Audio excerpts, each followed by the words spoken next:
àní wọ́n tún wá mú hip hop wọ́n tún wá gẹ̀ ẹni tá a ní wọ́n wá yàn níbi ìfura lójú agbo tó wá ní salli ala Muhammadin salli ala Muhammadin salli ala Muhammadin nígbà tí wọ́n bí Ànábì ní gbòòrò Mádínà wọ́n ti kàtẹ́ nígbà tí wọ́n wá gbé sí ibẹ̀ Ànábì wá ń sunkún wọn lẹ́ni tí ó gbé adìyẹ Alimatu Sadiya wá gbé sẹ́yìn wọ́n fún ní ọmọ ní àfẹ́ ìwà Islam àti ẹ̀wà ń polówó ọ̀sẹ̀ yìí ṣé kò wá tó gẹ́ ni ọ̀sẹ̀ di ọ̀sẹ̀ yìí ni bá ẹ̀yin náà a sì gbogbo wa náà lásìjọ kí lọ́dọ̀ àwọn àfáà pé ad-du'a'u sayful mu'min. bóyá ọ̀sẹ̀ kò ń ta. Assalamu alaikum wa rahmatullahi wa barakatuhu. Wa alaikum assalam wa rahmatullahi wa barakatuhu. Alhamdulillahi rabbil alamin. Ar-Rahman ar-Rahim.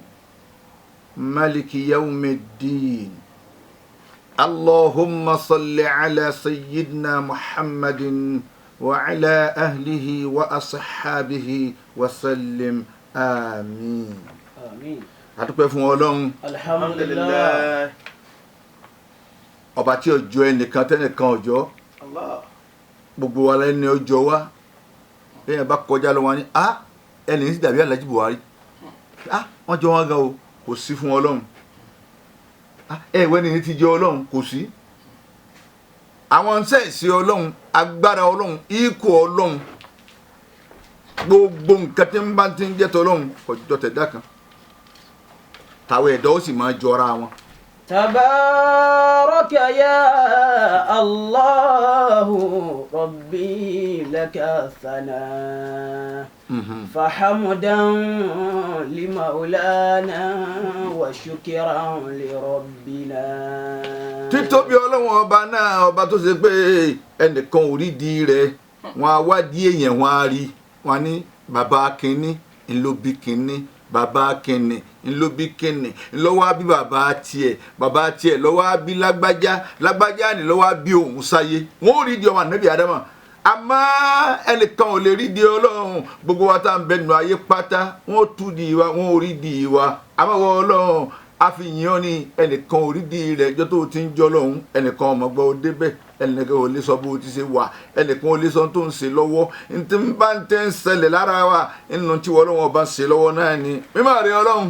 Ya Allahu Rabbi laka thana.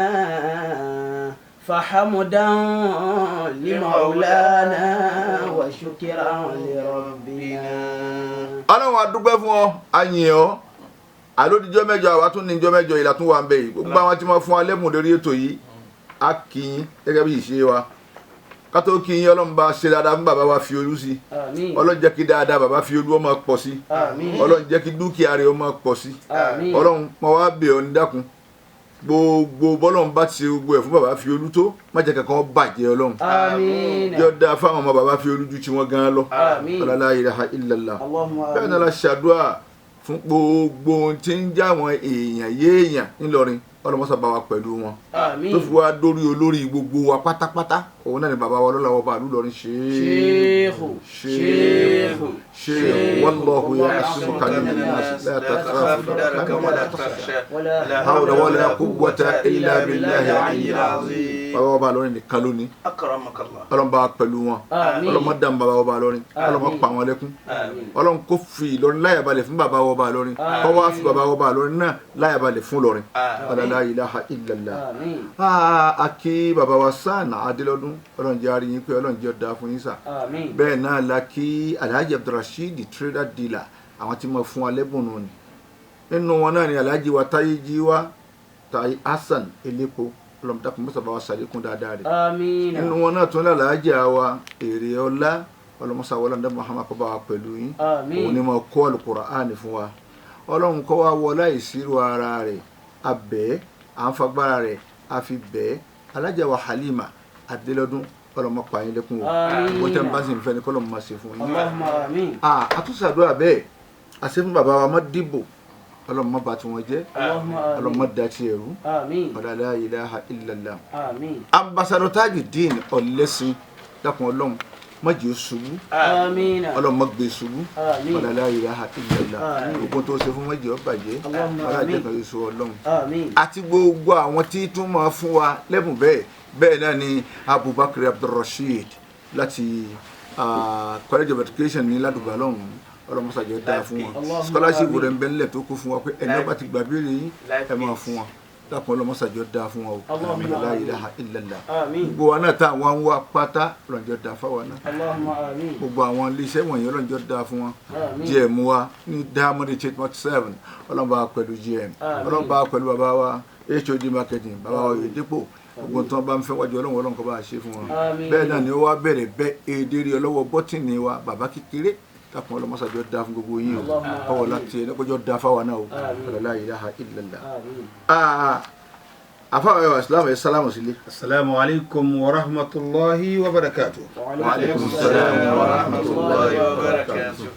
Àfáà wa Islam lè gbọ́ ni Sheikh Ibrahim Hanbali al-Imam Guniya apana kasegi ẹwà Islam mo wí ní Lárúbáwá mo fi ké okò pé Sheikh Ibrahim Hanbali apana kasegi ẹwà Islam fáwọn ẹgbẹ́ ni bàbá wa ìmáàmù ńkọ́ Ọlọ́run bá wa tọ́jú bàbá wa ìmáàmù Ọlọ́run má jẹ́ kí bàbá wọ́n rátẹ̀yìn wọ́n sì ti pa àwọn náà wọ́n sì lálàá sí wọn bẹ́ẹ̀ náà ni bàbá wa afá wa gbà bàbá wa lásẹ̀ Ọlọ́run bá wa sàlékún àlàáfíà ara wọn la ilaha illallah Ọlọ́run tiẹ̀ wọlé àwọn ọmọ ọlọ́mọ tí bàbá ní ṣe wàhálà lérí tí ó sì dúró di sìn náà yín tún ṣe wàhálà lérí àwọn míì lónìí dákun Ọlọ́run jáde bọ̀ tán bàbá wa aláṣẹ ọ̀dà mọ̀jẹ̀ wọn wọ́n látẹ̀ igbó la ilaha illallah. ẹ̀dùn olé wọn tó dúró lé. wọn ò dúró lé wọn láti tán àwọn tó lọ lé kí ó dákun ṣe tá a fà mí gbogbo ẹ̀ ni mo ṣe ní ti ń ṣe lójú ẹ̀ bàbá wa aláṣẹ ẹ̀ fọkànbalẹ̀ lágbára Ọlọ́run ẹ̀ ní rátẹ̀yìn kó ẹ̀ sì lo àlàáfíà dọ́jọ́ alẹ́ ni. fatwatuna al-yawma tadullu ala maza taf'al bidunyaka. ọ̀rọ̀ wa lórí fẹ́ máa dá lórí kí ló fẹ́ fàyè tiẹ̀ ṣe gan. kí ló fẹ́ fàyè rẹ ṣe gbé ayé rẹ síwájú àìwá wò kí ni mo fẹ́ fi ṣe. ìyá wa Alhaja oníyẹ pẹ̀lú Lókèlérú akínyìn ilé ọmọ òsèmọ̀ ní Lókèlérú nù ní akínyìn púpọ̀ ránjẹ́ àríyìn pẹ́ bẹ́ẹ̀ náà gbogbo àwọn ìyá wa ń di sin wọn nìyà ìyá wa lé aláyé gbogbo ńlá kí o ẹ dákun àfojúrí rẹ nìkan bàbá wa Sayati Imam sọ̀tọ̀nù Sayati Ọlọ́run bá pẹ̀lú bàbá náà wọ́n jọrọ̀ wọn dàrú yọ̀ọ́ bá gbọ́ tí nǹkan ṣèyàn wọ́n sì ń débi ipá wọn ní í ṣe Ọlọ́run mọ́sàjọ́ dáa fún yín ìjẹ́yàn wọn ni Imam sọ̀tọ̀nù o. minan nasi ń bẹ nú èèyàn má yakunu sulukuhu ila Allahi tó ṣe pé ojú ọ̀nà tiẹ̀ ní tó ń gbámú tó fẹ́ fàyè tiẹ̀ ṣe òun ni ojú ọ̀nà lọ́dọ̀ Ọlọ́run kí wàá ní bitariqil ilmi yóò máa wá mímọ̀ kí wa ta'alimi yóò sì máa kọ́ àwọn èèyàn ní tó ń fojú ọ̀nà tiẹ̀ ṣe nù wọ́n mọ̀ ìyá mi tó ń gbọ́ mi kà ní mo fẹ́ bi ọ́ léèrè kí ló fẹ́ fàyè tiẹ̀ ṣe. wa minan nasi ń bẹ nú àwọn èèyàn man yakunu sayyidu amalihi ad-dhikru tó yẹ pé tó ń mú tó fẹ́ fàyè tiẹ̀ ṣe ojú ọ̀nà tó ń tọ̀ ní eléri iṣẹ́ rẹ̀ láyé tí máa ṣe òun náà ní pé máa rántí Ọlọ́run yìí máa dákọ̀ Ọlọ́run qad ja'alahu zadahu li mi'adihi nígbà Ọlọ́run rẹ̀ bó ń ti ń ṣe nù ní Ọlọ́run kúkú wá ṣe ni pé kọ́ máa lékún ibi tí ń lọ ní kíbi ọmọ lékún fún eré tí ó ṣe lọ́hùn.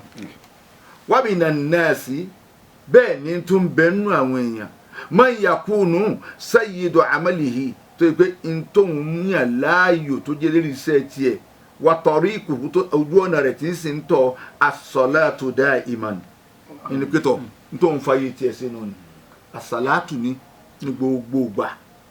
wa minan nasi ń bẹ nú àwọn ènìyàn man yakunu tariquhu al-ihsanu òun pé ntòun wá fàyè tiẹ̀ ṣe ní pé kọ́ máa ṣe dáadáa borí tó lè ṣèyàn sùtà lójú ọ̀nà yóò mú kú mo ti rẹ́ni tó lè pé wa mọ́tò lọ́wọ́ sì páàkì lédi pórí ìṣó tọgbẹ́nu ókè báyìí lórí títì ọwọ́ adúró àwọn èèyàn mọ tí ó fẹ́ mú ọwọ́ sáré mú sòwò kú. gbogbo wọn ògún ẹlòmí léegun ó sì tún wá kónú ọkọ rẹ̀ ni wọ́n á lọ padà. àfàwọ̀ ìwà Islam ń tẹ́ ń yàn láàyò láyé tiẹ̀ ni pé ọwọ́ àṣẹ dáadáa ni wà nẹ́fọ̀ọ́ lè mọ̀ kẹtàdì yóò ìtumọ̀ wá sí àwọn èèyàn láǹfààní débi pé àwọn èèyàn tó máa kọ́ sí ẹ̀wọ̀n kan gẹ́gẹ́ bí kí ni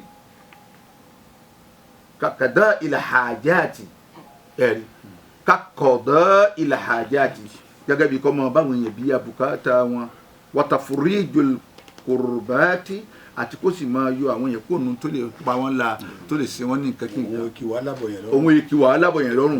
iyọ̀ wàhálà lọ́rùn. òun ò ní rí ọmọ mọ́lẹ̀ nítorí owó 1000. afẹ́ ìwà islam àti ẹ̀wà ń polówó ọṣẹ yìí ṣé kò wá tó gẹ́ ni. ọṣẹ rédíò ọṣẹ yìí ni bá. ẹ̀yin náà a sì gbogbo wa náà lásìjọ kí lọ́dọ̀ àwọn afá pé àdùáwù sayful mu'min. bóyá ọ̀sẹ̀ kò ń ta. àdùáwù sayful mu'min pé àdúà ìnìdá mùmìnì kò sí tẹ́ fi gé ọlọ́run náà sì ń pé ud'uni astajibu lakum. A'udhu billahi minash shaytanir rajim. ọlọ́run o. Bismillahir rahmanir rahim.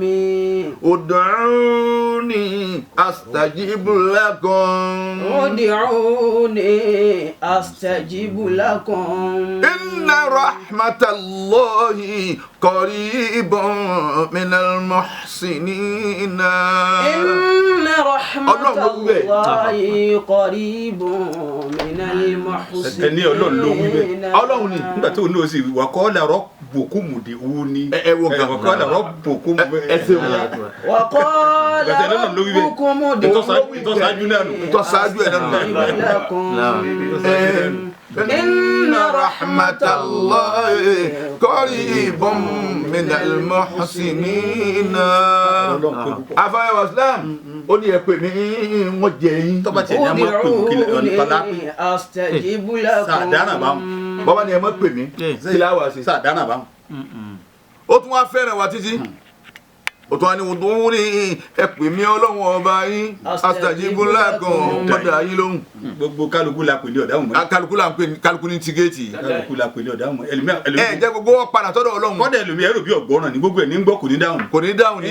n tó jọ dáhùn ni pé ẹ pe ẹni tí ó dáhùn. la ilaha illallah. Ud'uni astajibu lakum. alágbájá pé àtẹ̀gbí gbogbo ẹ̀ nẹ́kọ́dà kọ̀ sọ̀rọ̀. ẹni ebi pa èmi ọlọ́run òun ni ó pè ẹni ara ń ro èmi ni ó pè ẹni tó ṣe pé ọmọ rẹ̀ ò rí bó ti ṣe fẹ́ èmi ni ó pè pẹ̀kẹ́ ọṣẹ wo ni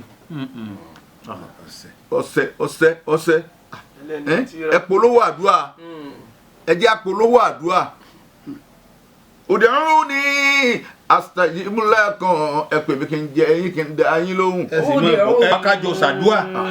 inna rahmatallahi qaribun minal muhsinina.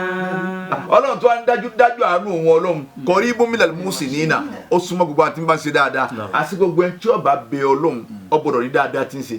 ikima kan lẹ ń sọ lọ́wọ́ mu tí yẹn bá ti ṣàdúà ọba jáládùá ntọ́ bá tún ní làásìkì fi tọrọ àánú. tó bẹ́ẹ̀ ni ẹ wo nǹkan. gbàdúrà bá pọ̀ jù tọ̀ bá tún tọ̀ ọ̀tọ̀ rẹ òní tó máa tó mú. òun kò tún ọdọ́gba. ń bẹ nínú àwọn ẹni rí àdúrà ṣíṣe wọn ọ̀pọ̀ bíi kí wọ́n máa dùn yánú. táwọn máa ṣe. torí kọ̀ríbù wọn lọ wọn dúró kọ̀ríbù mi nà mọ̀sí ní. jẹ́ máa fi dùnú kó sínú ọkà wọn yẹn. àmọ́ àtọ̀tọ̀ wọ̀ sára tó fi ń pe yáàsà táàrù aṣọ àlè tó fún wọn bóòlù àdúrà ṣe fẹ́ gbà. àwọn kan mẹ́wàá kan tó. oúnjẹ tó jẹ sí inú tó fi wá kákò tó lóun bẹ lọ́hùn oúnjẹ alẹ́ ní. ọmọ tó àmú haram. abẹ́rẹ́ kéèlò kó tínú. bóòlù tó fẹ́ bọ́ láyò dé àbí máa sí yàtí. bóòlù tó fẹ́ gbàdúrà ní. lẹ́lẹ̀ kàn lẹ́tí ń dà lé mu. ọgbọ́dọ̀ nílà òun ni ẹ̀fọ́stík àti tí máa jẹ́ ká dúró dúró lára yẹn. àsáwọn bàbá tó ń wọṣọ wọn tí pọ́n tí wọ́n fi bẹ́ẹ̀ lọ́tọ́ lọ́mú sí ń gbà kíá ni àti tí wọ́n yé wọn aṣọ wọn tí wọ́n fowó ara wọn ra ni wọ́n fowó oògùn wọn ra ni ẹ̀rí náà wọ́n wọ̀ tán fi ń bẹ lọ́hùn kí wá sí pé ńgbà tá a wá lọ múra alára fa àwọn náà bá fún jára bíi àkàn ẹ̀wọ̀n gan wọ́n tún wá dé Nàìjíríà wọ́n tún wá ń sin tí ọ̀dà papọ̀. èyí tẹ wá ń wí ìkàlẹ̀ sí i. bọ́lá wa ń lọ. gbogbo nǹkan lílo yìí àti jíjẹ ní nǹkan òyì pọ̀. gbogbo ẹ yí pọ̀ báyìí. gbogbo ẹ ti dàgbà báyìí. kálukú ọmọ sàyí tó bá máa ń nú ọ̀rọ̀ ẹ̀ tó bá mélòó lórí sá. owó gan kọ́. ibi o ti ń gbàbọ̀ wádọ̀ rẹ bó lọmọ tó jẹ́. Ọlọ́run o Ọlọ́run ilẹ̀ láyé lè mọ̀ fárú. wà mí lẹ́nu nọ́ọ̀sì ń wá bẹ́ẹ̀ nú àwọn èèyàn man yakunu tariqahu tilawat al-Qur'an ntọ́ mú lójú ọ̀nà tiẹ̀ ní kọ́ mọ tìláwà al-Qur'ani kò sí yọ́sẹ̀lọ́la yóò tún bẹ̀rẹ̀ náà ni bẹ́ẹ̀ bá tún gbọ́hùn ẹ̀ o tí ń bẹ nulẹ̀ o bẹ́ẹ̀ bá yẹ bá kalẹ̀kùn ẹ̀rí pé tún kí al-Qur'ani lọ́wọ́ ni. wa huwa al-ghalibu ala awqatihi Qur'anu kíké ní ti wá borí gbogbo àsìkò tiẹ̀ wọn lásìkò kan tí ń ṣe dáadáa al-Qur'ana òun ò ní kankan títún ṣe mọ́. a ní olè sáànù. ينال خير أجر الذاكرين مكملا. sẹ́gbọ́n kaba wọn yóò rí tí ó pé ẹ máa wọ lọ́hùn. tó ṣe pé Kùránì òjò rí ẹ̀rí. kí ló fẹ́ fàyè tiẹ̀ ṣe òjò béèrè kankan mọ́. kí ló fẹ́ fàyè tiẹ̀ ṣe. gbogbo rẹ̀ ni ó wà rí. kí ni mo fẹ́ fàyè tèmi ṣe kí ló fẹ́ fàyè tiẹ̀ ṣe. gbogbo ẹ ti ń gbọ́ ètò Ashabul Janna láàárọ̀ ní Diamond 8.7 kábìrà wa pé kí ló fẹ́ fàyè tiẹ̀ ṣe. àìtọ́ wa nù. ntẹ̀ ń wíwọ̀n ni pé wá kan sí. wá kan ṣe. tí ọ̀rọ̀ wọn náà lọ́rùn. bẹ́ẹ̀ ni wá kan sí ni. wa minan nasi in wọn bẹ nínú àwọn èèyàn afẹ́ wa Islam man yakunu tariquhu as-sawmu ọ̀nà tiẹ̀ tó ń gbámú tó fàyè tiẹ̀ sí pé àwẹ̀ ní ìmọ̀ gbà ń bá gbà lónìí ìní gbà lọ́la ìní gbà lọ́tọ̀la ìní gbà njọ́ mẹ́rin ìní gbà njọ́ márùn ẹ̀wọ̀n gan àwọn kan sì ń gbà àwẹ̀. àwọn kan sì ń gbà àwẹ̀ tá à ń sọ yìí kò sì ní jẹ́ nìkan mọ̀ pé òun gbà àwẹ̀ bẹ́ẹ̀ bá ní ẹwà jẹ́ àjẹun nísìnyí náà làjẹun tó tá a kó lé kí wá sí pé ọmọ onílẹ̀ agolo mẹ́mu nǹkan ṣe yìí ni. ara kan mi o. ara kan bá. tala bí ọ lẹta. ẹnìkan bí ọkọ ọmọ jẹun ni. ọ̀dà àwọn ní o béèrè pé àbákíní kan yín la. gbogbo ayé wa mọ̀ kí n gbà wọn bá àwọn alájọba ti ń gbà rẹ̀ bójú wọn ti lé nu. bẹ́ẹ̀ni ojú wọn kọ́ dé lọ́wọ́ ni. àwọn kan wá ń gbà tẹ́nìkan ọmọ. àwọn kan ń gbà ẹnìkan ọmọ. ẹ dákun kí ló fẹ́ fàyè tiẹ̀ ṣe lọ́rọ̀ wa láàárọ̀ yìí ní Diamond 8.7 kí ló fẹ́ fàyè tiẹ̀ ṣe èmi tí ń bá yín sọ̀rọ̀ náà kí n mọ̀ fẹ́ fi ṣe. ومن الناس من طريقه الأمر بالمعروف afẹ́ wa Islam ẹni tá a ní ààwẹ̀ ìlú òmùlójọ́ náà ni kọ́ni ta gayyaro qalbuhu mina siyami kọ́dà ọkàn rẹ̀ ti yí padà níbi àwẹ̀ tí ń gbà gan. ojú ara rẹ̀ gan kọ́. ara gan ti yí padà ẹ máa wọ lọ́hùn o ààwẹ̀ lòún mú. ومن الناس من طريقه الأمر bil ma'rufi ètò wọn bẹnu àwọn kan ojú ọ̀nà tí wọ́n táwọn mú tí wọ́n fàyè wọn ṣe wọn máa pààyàn láti ká máa ṣe dáadáa. amru bil ma'ruf. wa nahi anil munkar wọ́n sì máa kọ̀ fáwọn èèyàn nípa tọkàn kọ qad fataha Allahu lahu fi ọlọ́run sì wàá gbà láyé bẹ́ẹ̀ ọlọ́run sínà fún bẹ́ẹ̀. wa nafaza fi òun náà wàá máa ń bẹ ila rabbihi lọ́dọ̀ ọlọ́run ọba rẹ̀ ẹ̀wọ̀n kan. wa minhum ń bẹ nú àwọn èèyàn man yakunu tariqa wal hajj wal i'timar ntọ́ òun yàn láàyò ọdọọdún ájì ọdọọdún umura ọ̀yàn láàyò pé wọ́n máa lọ súnmọ́ lọ́hùn bẹ́ẹ̀ wa minhum ń bẹ nú àwọn èèyàn man yakunu tariquhu al imanu tó ṣe pé ọ̀nà tiẹ̀ tó ń gbámú òun ní bá ìnígbàgbọ́ pẹ̀lú Ọlọ́run bil imani pẹ̀lú ká nígbàgbọ́ pẹ̀lú Ọlọ́run kí mọ́ni ò dúró la yadillul abdu wala yashqa jẹ́ mọ́ni rẹ̀ ó dúró dára kó stand bọ́ bá rí bẹ́ẹ̀ Ọlọ́run ẹrú náà kò ní sọnù kò sì ní ṣeré ibú Ọlọ́run gbogbo ẹ̀ tí ń gbọ́ wa nílé àtàwọn náà tá ń wí gbogbo bí ó tẹ́ ti ń gbọ́ wa má kàwá kan tí ó ṣeré ibú Ọlọ́run la ilaha illallah wa bil imani gbogbo àfa àwẹ̀ wà sílámù pẹ̀lú imani yìí sẹ́mu pé imani tí ń bẹ lára àwọn àáfàá wa àgbà gbogbo tá a bá láyé ìmánì ní ń bẹ lára wọn ní ó jẹ́ kí wọ́n kánkọ́ọ̀bù sí wọn lọ́wọ́.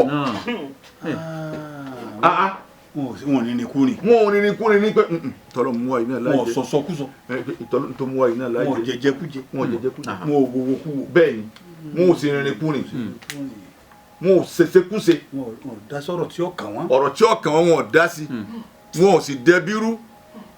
gbogbo àwọn bàbá táwọn bọ́lá wọn bẹ lọ́wọ́ nìkan wá èwo wọn kánkọ́ọ̀bù sí lọ́wọ́ rí èwo ni wọ́n lọ gbà lágọ̀ọ́ ọlọ́pàá rí tí wọ́n gbára yí pé Ọlọ́run ti sẹ́yìn tó tẹ ní mímọ̀ tí gbogbo èèyàn mọ̀ kí ni ilé ìgbínsìn kí ni ẹ̀ ń lọ owó ẹ̀nú èèyàn ẹ̀ wọ́n lọ owó ẹ̀nú èèyàn wọ́n lanú ẹ̀ wọ́n wẹ̀ ń bẹ́ẹ̀ ẹlẹ́yìn wẹ̀ ẹsẹ̀ ẹlẹ́yìn ṣáájú kó lè dáa ni nínú ọmọ nìkejì nílẹ̀ tí ń wẹ̀. tí tẹnìkan ò ti dá mọ́tẹ́yìn wà nú ẹ̀. tẹnìkan ọ̀dà mọ́lẹ̀ fi kó sínú rẹ̀. tí yín ò lè dá o. tí wọn náà ò lè dá o. àwọn náà lè. ẹ̀ wọ́n lọ owó ẹ̀ nínú èèyàn ṣé torí ayé tá a fi ilẹ̀ yìí náà ayé tá a fi ilẹ̀ yìí ayé tẹ̀yìn ó kó mbẹ tẹ́lẹ̀ mi ò ní mọ̀ ní street mi ò sì ní mọ̀ wọ́n máa wá sọ̀rọ̀ ẹ̀ ta ni ọdún kan ni tó ti kú la ilaha kọ́dà tó lè mú tó ń rí ijó ni ó ní ijó orí kiri ni.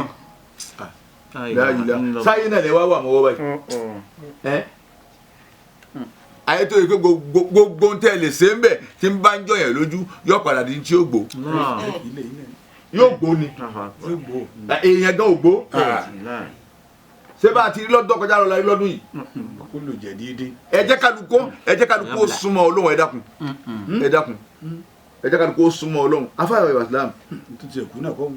afáyọ̀ ìwà Islam ṣe wá rí ẹni ọba ní ìmánì la yakhafu wala yahzan ẹ̀rù ò ní bà wọ́n àyà ò ní pa wọn wọn ò sì ní banújẹ́ al-kullu yab'athu ani sa'ada gbogbo èèyàn ní wá máa wádìí nípa eríire minhum man sanna sa'adatu bil mali ń bẹ nínú wọn tó yẹ pé eríire owó ni wọ́n fi rí o owó ni wọ́n fi rí fatawajjaha ilayhi ọba dájú kọ owó wọn wọ owó káàkiri gbogbo ọ̀nà táwọn bá ti lówó èyàn ò sórí rẹ̀. èèyàn gbọ́dọ̀ ṣe eré náà tó bá ti lówó bẹ́ẹ̀ ni ọ̀tọ̀ọ̀tọ̀ ni wọ́n. owó ọ̀tọ̀ eríire ọ̀tọ̀. eríire ọ̀tọ̀ kó o lówó pé ọdẹ ni Ọlọ́run. alastu ara sa'adata jam'u mali. ẹ̀rí lakinna taqiyya huwa sa'idu. ọ parí. ẹlòmíì ní owó kò sí ìbẹ̀rù Ọlọ́run pẹ̀lú owó tó ní ẹlòmíì ò sì ní kankan ìbẹ̀rù Ọlọ́run sì mú dàrú. Kárúnà ò ṣoríire pẹ̀lú owó. Kárúnà tó kọ́kọ́ lówó láyé nù kò ṣoríire pẹ̀lú owó ó ṣorí ibú pẹ̀lú owó ni. ipò ọlá kò pé yóò ṣoríire. kò pé yóò ṣoríire o. ìlú ìbọn lọ́lá. gbogbo ẹ̀yin ọmọ ìyá wa tẹ̀ ń bẹ́ ń pò tó ga. ìlú náà ṣeré ibú ni. adájọ́ nu yín ni lọ́ọ̀yà nu yín ni alákọ̀wé nu yín ni architect nu yín ni ẹnjìníà nu yín ni gọ́fúnà nu yín ni sẹ́nitọ̀ nu yín ni gbogbo ẹ̀yin ọmọ ìyá wa lọ́ọ̀rin pátá tẹ̀ ń bẹ́ ń pò tó ga Ọlọ́run dákun. ẹ ní wálé o. àmọ́ ìtọ́sọ́nà Ọlọ́run jọmọ bẹ pẹ̀lú yín. àmọ́ ìdáyà Ọlọ́run jọmọ wà pẹ̀lú yín. ó parí. sẹ́yìn pé adakọ̀ọ́lá adakọ̀ọ́wó. bẹ́ẹ̀ ni. ẹ̀ tún wá rí ìmọ̀ kò pé yóò ṣoríire. ìmọ̀ náà pé kéèyàn ó ṣe ríire ṣètánì ṣe rí ibú. ó sì ní ìmọ̀. ó sì ní mímọ̀. alama alala aludekọ ti bá. ìyẹn ò tó ni. ó sì sórí ibú ni. balẹ̀ àmú ńgọ́. kọ́dà gbọ́ làbárì pé nǹkan ṣètánì mọ́ ká màláíkà kéwù. àní balẹ̀ àmú ńgọ́. ọmọ bá wúrà. tó ṣe pé ismu láyé àsán mi bẹ lọ́dọ̀ tiẹ̀. kòkó tàdá 12,000 làwọn ọmọ kéwù fi gba kéwù lọ́dọ̀ rẹ̀.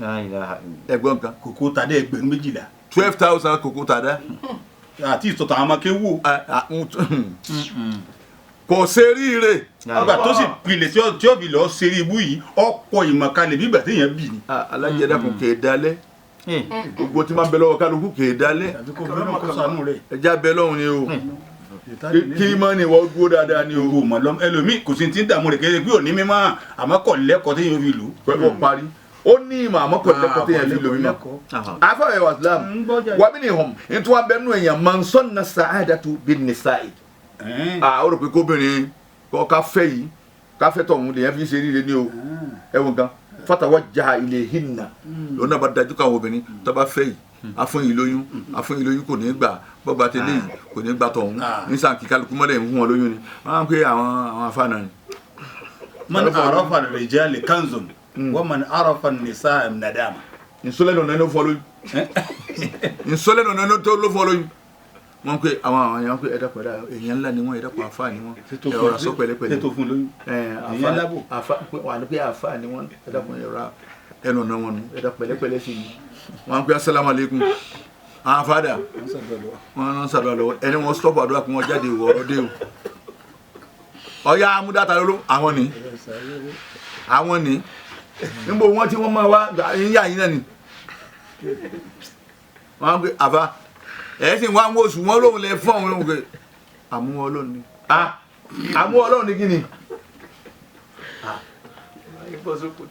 òun wá ṣe bí eríire ara obìnrin wọn ti ń rí ni ìwọn gbogbo obìnrin ni wọn fún lóyún kì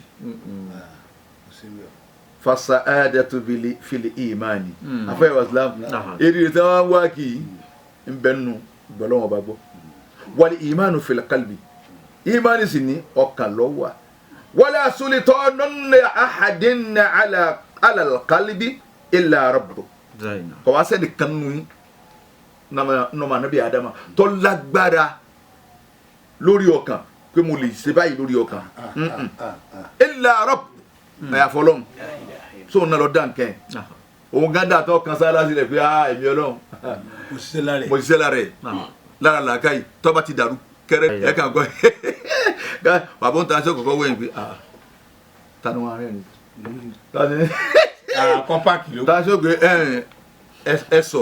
ẹ sọ kọ́ àlóhùn gangan ni ó kọ́kọ́ páàkì. tó bá páàkì nǹkan. yóò lọ sí bọ́nẹ́ẹ̀tì mọ́tò. yóò lọ sí bọ́nẹ́ẹ̀tì mọ́tò wò lọ. lórí bátìrì kan. ẹ má bínú ẹ dákun ẹ sọ nígbà wọn kó yẹn sọ tó tó á ní kò lé tó bá òun yóò rí wọn ta sí òrè náà ni yóò wá lọ jókòó sọ́ọ̀bù kan yóò wá lọ jókòó sọ́ọ̀bù kan ìgbà tí èlò 15 minutes yóò jẹ́. La ilaha illallah ọlọ́run yẹ lára làákà yìí o kò gbọdọ̀ yín gẹ ọlọ́run wọ́n jẹ́ làákà yìí ó yín gẹ o. àwọn títí wọn yẹ kò sẹ́ni ó lè tó àwọn ọlọ́run wọ́n sábà wọn tu ọlọ́run. ọ̀rọ̀ yẹn jẹ́ ọ̀rọ̀ ẹ̀rín náà. mi máa wá pẹ̀lú ẹ̀rín ni ọ̀rọ̀ ọpọlọ ni. ọ̀rọ̀ ọpọlọ ni o. faman istaqarra al-imanu fi qalbihi ẹni ọlọ́run bá wá ṣètò ètò pé ìmánì ọwọ́ àrìnlẹ̀ nínú ọkàn tiẹ̀ dáadáa wasada fi qalbihi òun náà mọ̀ wá lékún nínú ọkàn rẹ̀ ẹni kan fàwa sàìdù ẹni nìlú lórí rẹ̀ wà ilà yóò bá ti rí bẹ́ẹ̀ fàwa min ashqa khalqillah àdìkẹ́ ń bẹ nínú àwọn tó ṣe rí ibú nínú àwọn ẹ̀dọ́ ọlọ́run náà ni walau kana aliman walau kana aliman kọ́dà bó so nímọ̀ tó sàáfà ni. ṣèkọ́ rijalun kí lọ́kọ́ ọlọ́run pẹ̀lú yìí. wa yasqa akharuna bihi wa yushidu Allahu bi akiwami.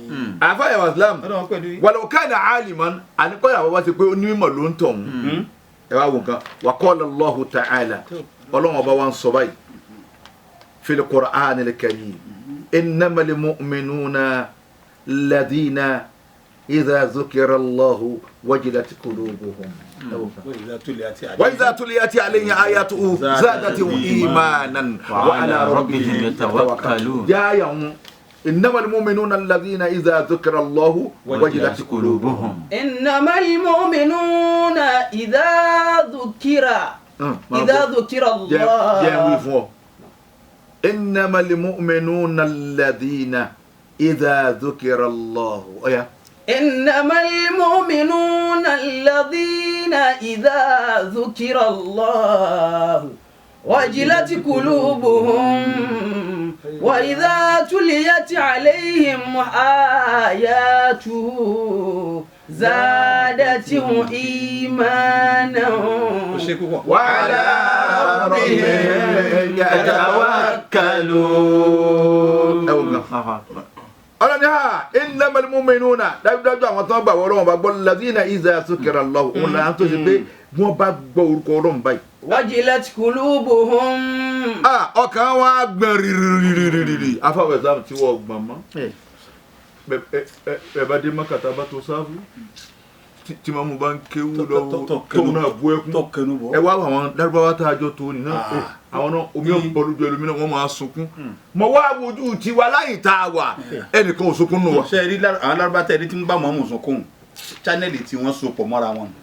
chanẹ́lì tí wọ́n so pọ̀ mọ́ra wọn. bẹ́ẹ̀ lómi ò ti lọ tú street light wọn nbẹ lọ kan rẹ. ẹ gbọ́ tẹ́lẹ̀ mẹ́mọ̀ wí ni òun kọ òrìnà tẹ́lẹ̀ tó òkè àwọn lọ kéyìí tó fi sọ kó wọ́kọ́ ọmọtọ́ wá débi ẹlẹ́kùn àwọn tòsí mẹ́yà yẹn òkùnrin káwọn tòsí ọmọ yóò kọ́ mọ̀ sọ pé oríṣàjà kòkè o oríṣàjà kòkè o wọ́n dáná bí lẹ́sìn lákòkè wọ́n lọ kéyìí tí yóò fi sọ kó. wa idha tuliyat alayhim ayatuhu zadatuhum imana wa ala rabbihim yatawakkalun. ọlọ́run láwọn tí wọ́n gbà wọ ọlọ́run ọba gbọ́ òun làwọn tó ṣe pé idha dhukira Allahu wọ́n bá rántí ọlọ́run àbí wọ́n dákọ̀ ọlọ́run lẹ́gbẹ̀ẹ́ wọn. wajilat qulubuhum. ọlọ́run lọ́kàn wọn gbọ̀n rírì wa idha tuliyat alayhim ayatuhu. wa idha tuliyat alayhim ayatuhu. wajilat qulubuhum. àlọ́kàn wọn gbọ̀n. sẹ́ni bó ṣe ń gbọ̀n ẹ̀rù ọlọ́run ní ń bà wọ́n. ẹ̀rù ọlọ́run náà ní bà wọ́n. ní gbogbo nǹkan fi ń bẹ̀rù àwọn náà. gbogbo kan wọn ń páyà wọn náà. wọ́n ń bẹ̀rù àwọn náà. man khafa Allah khawwafahu kullu shay. ẹni tí bá ti ń bẹ̀rù ọlọ́run gbogbo nǹkan mọ̀ wá bẹ̀rù náà. Allahu akbar Allahu akbar. ẹni ọ̀wọ̀ ni o.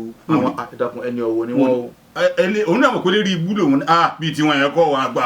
ẹjọ́ àwọn ọ̀gbọ́dọ̀ dọ́dọ̀ wọn o. àwọn olè lọ́dà bẹ yẹn rú o ẹni Ọlọ́run làwọn tẹ́ ń tẹ́ran wa sí ẹ o ẹ wo nǹkan torí báwọn ẹni ní páyọ̀ Ọlọ́run. ẹni ní ẹfimílẹ̀ wọn lọ bá Muhammad wọn lọ lọ́ọ̀kì ẹ̀ ní sì ń déwájú rẹ̀ ó ní wọn ń gbọ̀n wọn ni ẹni tó lọ́sọ̀ náà sórí èjìká rẹ̀ yàyí àti yàyí àwọn kìnìún lọ yanu.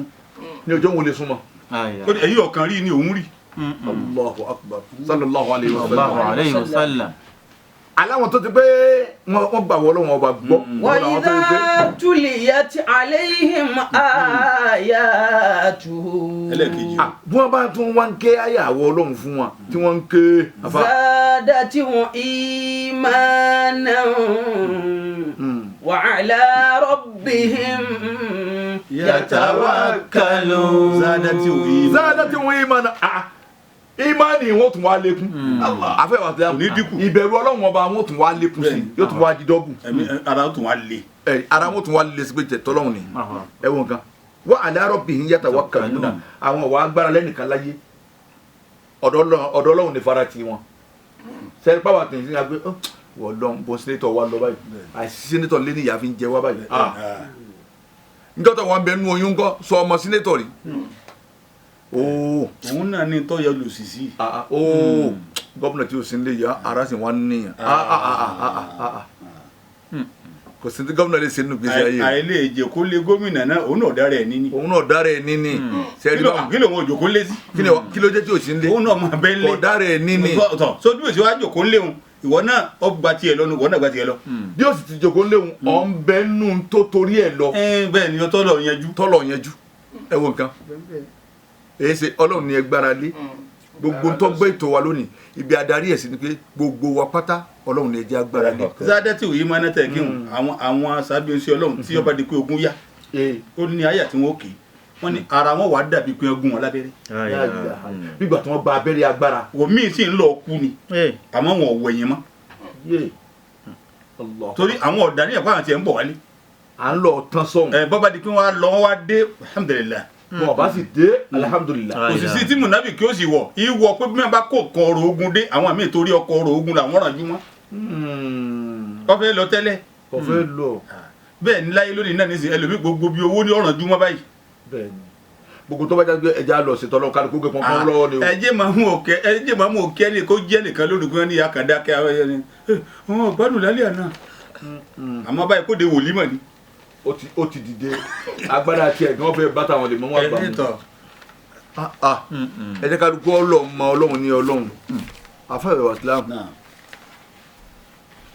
ká ṣe mọ ẹ̀rí ìtí mìínú ayé dé sí pé mólídìí da mólídìí ọ̀dà mo wá wò pé mólídìí da mólídìí ọ̀dà tí wọ́n ń wí bídíà ní nǹkan kan ní àní ààrẹ nìkan kò sí nọ́ọ̀sù ká inú Al-Qur'ani bó ti tó ní mólídìí ọ̀dà. kò sí ẹni tí yọba sí. àwa nọ́ọ̀sù kan inú Al-Qur'ani kò tọ̀ wọ́n kíkà gbọ́ pé mólídìí ọ̀dà kò sí nọ́ọ̀sù kan inú àdìsá ní Muhammad ní pé mólídìí ọ̀dà kò sí. wọ́n sì wọ́n ń gbé ọ̀dà kí wọ́n rí tí wọ́n fi ń gbé ọ̀dà àfáìwá. ẹ tí wọ́n bá rí ń bẹ̀ tí ọ̀dà ni wọ́n wí torí ẹlòmíín náà kàn ṣe mólúdì ní gbogbo wa pa ń fẹ́ràn nẹ́bí òṣìlá rẹ̀. ẹ̀kọ́ sì pọ̀ lára oṣù Ọlọ́run. ká sọ fáwọn èèyàn. ẹ bá pé ìtẹ́ ìwé ni ẹ bá níbọ̀ Muhammad gan wí bẹ́ẹ̀ ó ní adibu awladakum ala salasi khisali.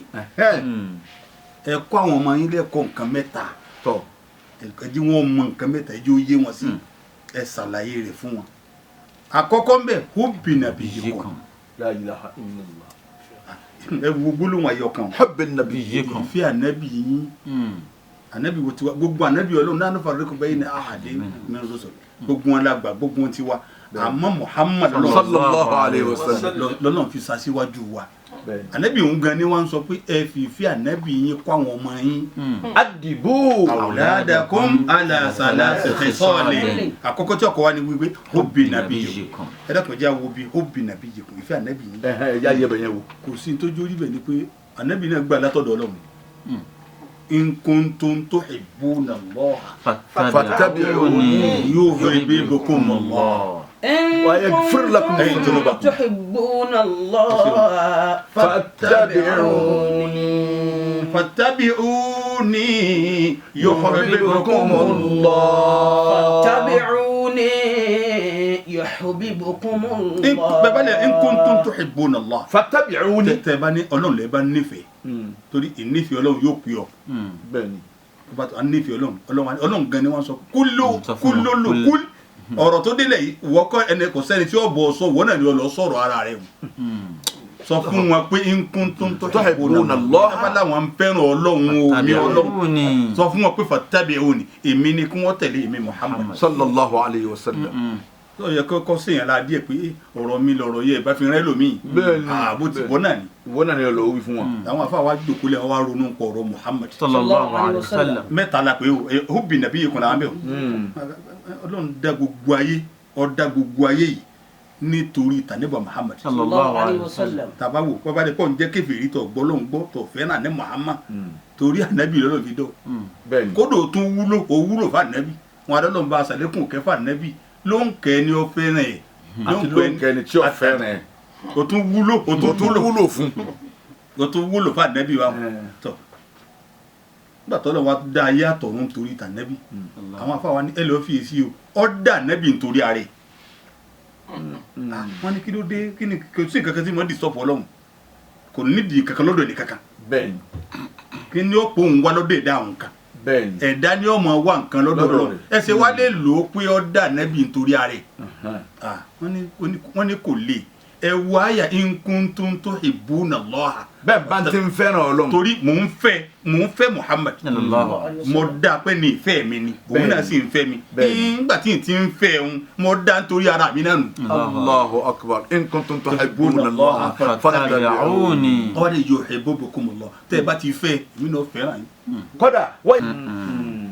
ìfẹ́ ànábì ni bó ti wá kún lọ́kàn Ọlọ́run tó tànábì náà fẹ́ràn Ọlọ́run ọba náà ẹ fi kọ́ àwọn ọmọ yín o ẹ má já wọn ọmọ yín ó di ọ̀tá Muhammad sallallahu alayhi wa sallam àwọn kan láyé lónìí wọ́n lọ gbé ẹrù lu sàábé tí kò tó eriri ò tó rù sàábé mi wọ́n fẹ́ lè pe sàábé mi lọ́lọ́ bá ànábì ṣe fẹ́ràn Ọlọ́run tó tọ́lọ́run fẹ́ràn òun náà ẹ gbọ́dọ̀ pe ànábì lọ́lọ́run láyéláyé àwọn tó bá jẹ́ díùtì tọ́lọ́run ẹ gbọ́dọ̀ gbé fún Muhammad rárá ẹ fà ànábì bẹ lọ́wọ́ ẹ fi bẹ wọ́n lábó ànábì ò lè fún ọ lówó ànábì ò lè kọ́lé fún ọ ọwọ́ adébí sàdé ni ànábì dẹ́kun mọ́ kọ́lé fún mi ìwọ ànábì mo ti ra lẹ̀ yìí ó ti pẹ́ ànábì kọ́ wọlá bó ti fẹ́ ìṣẹ̀lẹ̀ ìtawà wí lọ́hùn àwọn akẹ́kọ̀ọ́ tó fara mọ́ o wọlá bó ti fẹ́ tóun náà sì fi ọ wọlá iṣẹ́ rẹ lọ́wọ́ ayé wá sí ìwọ lọ́tọ̀ sọ́nà bẹ́ẹ̀ ṣàánú mi yóò sì ṣe tó pé wà á ń tàbá bùláì àyúmúrè àtá òmíngè yìí oníwọ̀ ẹ̀ bá ti gbẹ́nu ọ̀nà ọ̀dọ́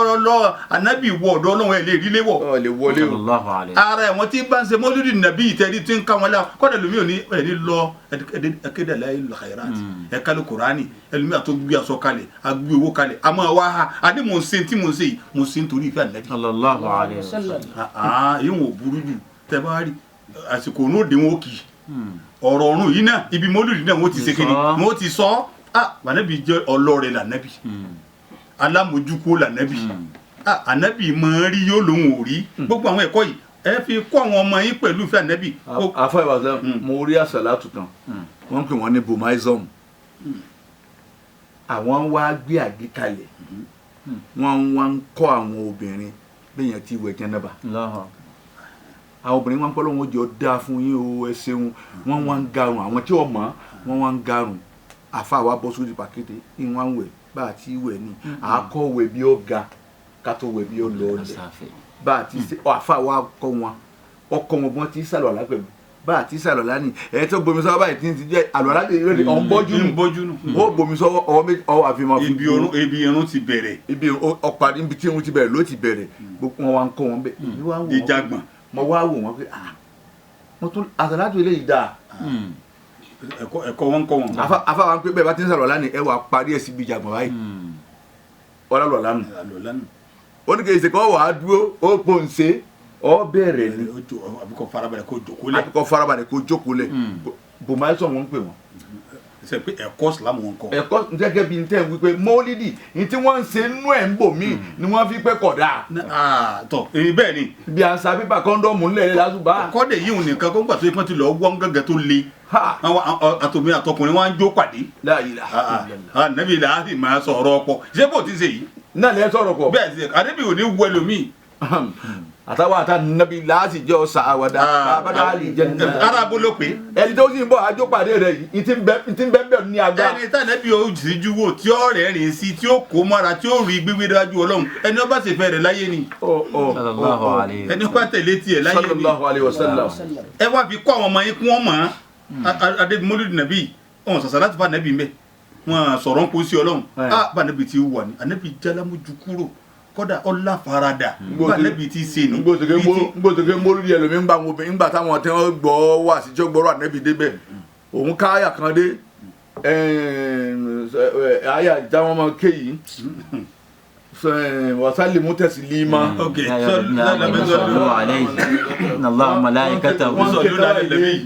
ẹni ó fẹ́ sọ̀rọ̀ sí ló mú gbọ́. Ọ̀sọ̀rọ̀ Ànábì mọ́. Kò sọ̀rọ̀ Ànábì mọ́. Èébú ní ń bú. Kí lẹ̀ sì torí ẹ̀ pè wá. Ẹ̀sìn ni àwa mòlídì. N tẹ́ torí ẹ̀ pè wá ni ẹ ṣàlàyé rẹ̀ fún wa. Bí mọ́díhù nàbí wọn náà wọ́n gbé mbẹ́ wọ́n gbé yìn. Àfà wọn bá kí wọ́n ṣẹ̀gbẹ́ yìí. Wọ́n ní kálukú wa lu àga sẹ̀rífì lọ. Nǹkan wa ń bẹ láàrin wọn tí wọ́n ń jẹ. Ìyìn Ànábì fún adìyẹ tó bá yín lọ sàṣàṣà. Wọ́n ní àfà kìíní ẹja gbọ́n tẹ́ni tó kí Ànábì wí bẹ́ẹ̀. Ọkọ yìí òun ló tún wá tu fún wọn. Àfúwọ́n anilijani wakadiyata wakafu. Kàtó wa pé sallallahu alaihi wasallam. Anilijani wakadiyata wakafu. Ọ̀tún sọ́lì ala Muhammad. Sọ́lì ala Muhammad. Allahumma ya Rabbi salli ala Muhammadin wa sayyidi sadati nabiyyi Muhammad. Kí làpá wí láàrin òun? Ẹ wo nǹkan. Àfọ̀ bàbá rẹ̀. Yóò máa tu. Ẹran ni wọ́n fún wọn yìí. Ọlọ́run pẹ̀lú yìí. Tí ìgbóná ni wọ́n fún kálukú. Wọ́n ní kọ́dọ̀ mi ìjásẹ́kù.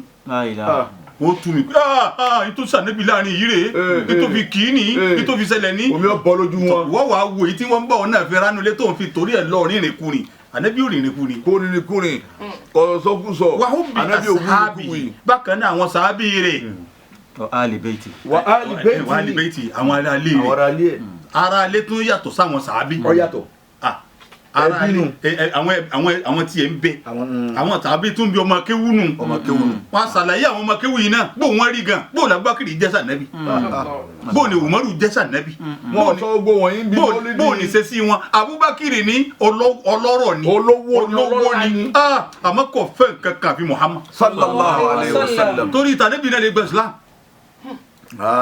mọ̀lúdì kan ju ti Abubakiri wọn lọ Abubakiri tó yẹ pé ìfẹ́ ànẹ́bí lọ pa lérí torí ọgbọ àfi kéèyàn tẹ̀lé lé ọwọ́ àtẹ̀lé owó yìí wá kí ló tó fẹ́ ànẹ́bí kí ló tó fẹ́ nígbà tá ànẹ́bí múra tí ó. wọ́n wá sọ mọ́lì dídì àni wọ́n tún wá mú hip hop wọ́n tún wá kẹ́ ẹni tá ni wọ́n wá yin ànẹ́bí fúnra lójú agbo tó wá ní salli ala Muhammadin salli ala Muhammadin salli ala Muhammadin nígbà tí wọ́n bí Ànábì ní gbòòrò Mádínà wọ́n sì kàtẹ́ nígbà tí wọ́n wá gbé sí ibẹ̀ Ànábì wa ń sunkún wọn lẹ́ni tí ó gbé adìyẹ Alimatu Sadiya wá gbé sẹ́yìn ní wọ́n fún ní ọmọ ní. lẹ́ni tí irọ́ ní ń pa ètí ọ̀jẹ̀ ní wá. wọ́n bí Ànábì ní ìjọ kejìlá oṣù Rabiul Awwal nígbà tí wọ́n bí tán ìmọ̀lẹ̀ kò jẹ́ kí yára rẹ̀ rí nà. báwọn kọ́ àní tí ń wínú hip hop ni wọ́n fi bọ́ kí ló dé ẹ̀mẹ́ wọ́n rap tọ̀ ṣé àwọn kan wà gbóyún kí làwọn wà wọ́n rap kí ẹ tó rap kí ẹ rap pépà ni. rap pépà kọ nǹkan ni.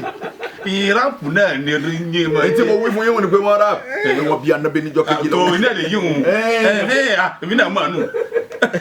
bàbá wọn dàní kẹjọ wà dákẹ́ àwọn tọ̀wọ́n wà pé sallallahu alayhi wa sallam sallallahu alayhi wa sallam ìgbà tí wọ́n bí tán mọ́mọ́ rẹ̀ orí iná ìkìlódé tí mọ́mọ́ rẹ̀ òfin rí iná sáfọ́jú tí wọ́n dà mí náà àmà kankan náà ayé ìwọ Ọlọ́run gbogbo wọ̀nyí náà wọ́n fi pé múlídì ọ̀ gbogbo lédèrèdè yìí. dàmẹ́tẹ̀ bá gbé gbọ̀nà tó dáa kí wọ́n lọ mọ́lúdì mi àfà ẹ sàṣàlá tó fà nẹ́bí kó tó gbọ́ ọ̀rẹ́ mi lọlé wọ́n há yẹn ní nǹkan ní pẹ̀lẹ́pẹ̀lẹ́ ní ó bá ní kọ́ náà Yan nafila bo mi. Yan nafila bo mi. Ansar Islam ẹ lọ wò wọ́n.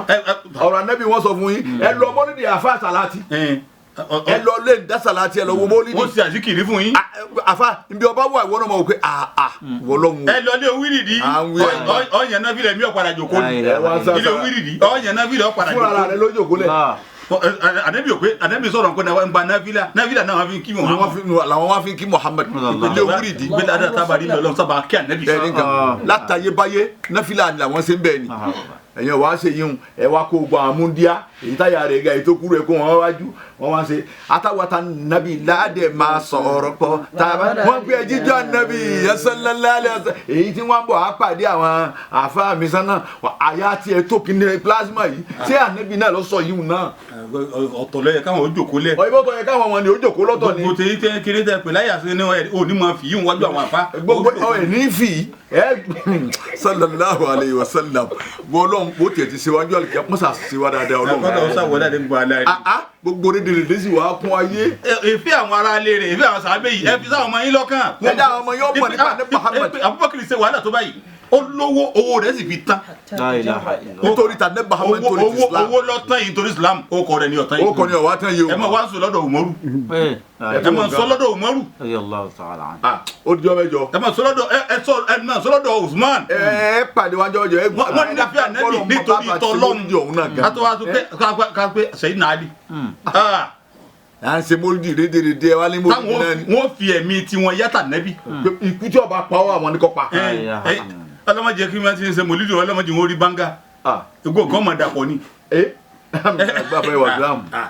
Nǹkan bẹ o. Bẹ̀rù Ọlọ́run òṣèlú máa bẹ̀rù gbogbo nǹkan.